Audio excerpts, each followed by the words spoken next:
शिक्षक की बात है। मैं नहीं जानता कहाँ होगा, लेकिन जिसके बीच में आप काम करते हैं उसका होगा। ढेरों हमारे वो आते, हमारे अभी वो आए थे, बोले हमारे रिटायर हो गए, वहाँ ज़रूरत पड़ी, कोई काम था और वहाँ गए, तो उन्होंने कहा जिलाधिकारी से मिलने गया है, तो गढ़बेला वो गए, लेकिन जैसे ही हम पहुँचे तो वो खड़े हो गए। अरे सर, अरे नहीं नहीं सर बैठिए आप। वो सर कहने लगे, क्योंकि वो शिक्षक अच्छे रहे थे, शिक्षक से रिटायर हुए थे। तो उन्होंने परिचय दिया, मैं आपका फलाना फलाना विद्यार्थी हूँ।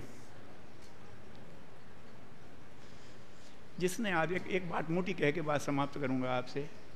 अगर कोई बेचारा किसी के पैर में चोट लग जाए और वो लंगड़ा रहा है और आप थोड़ी देर सहारा दे करके उसे ठिकाने तक पहुँचा दें, तो कभी भूलेगा? है ना? आपने कोई बड़ा काम नहीं किया उसको, लेकिन उसका अपना एक अंग दुर्बल था और आपने उसको मदद करके उसको उस दुर्बल अंग के बावजूद भी उसके लक्ष्य तक पहुंचा दिया। भूलेगा नहीं। तो भैया, टूटी हुई टांग वाला याद रखेगा तो टूटे हुए जीवन वाले का जब आप जीवन संभाल देंगे तो वो तो आपको अगले जन्म तक नहीं भूलेगा।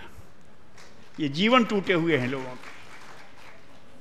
इसने मेरा जीवन संभाला था। मेरे जीवन में कमियां थी, लेकिन इसने हर जगह सहारा दे करके कहा था, कमियों के बावजूद भी तुम महानता की तरफ बढ़ सकते हो। उसने मुझे बढ़ा दिया था। देखा जाएगा, सब कुछ तैयार है।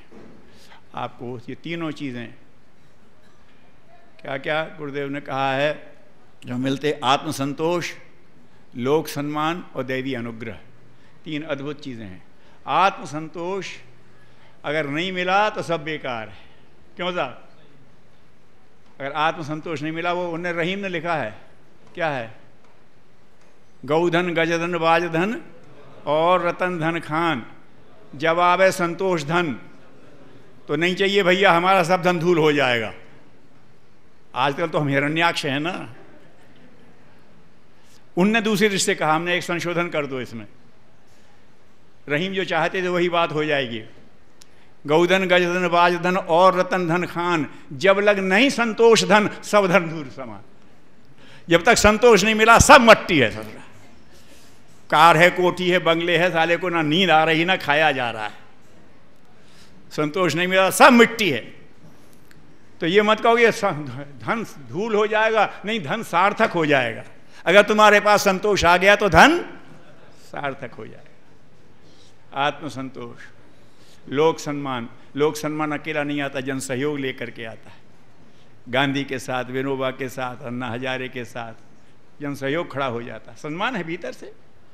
और फिर दैवी अनुग्रह जो ये दो के प्रति है, जिसने किया हुआ है, संतोष की साधना करना है और लोकहित की साधना कर रहा है, उसको दैवी अनुग्रह मिलता है। अनजाने में मिलता ही है। गुरुदेव ने जब वहाँ से वहाँ शुरुआत की थी मथुरा में, हिमालय से शक्ति संचार की, कुछ लोगों को कहा था, डॉक्टर दत्ता कहते हैं, उन्होंने कहा बेटा ये ध्यान का अभ्यास नहीं है, ये अनुदान है, लेकिन तुम यूँ मान रहा ये स्कॉलरशिप है। अगर पढ़ना छोड़ दोगे तो कैंसिल हो जाएगी, फेल हो जाओगे तो कैंसिल हो जाएगी।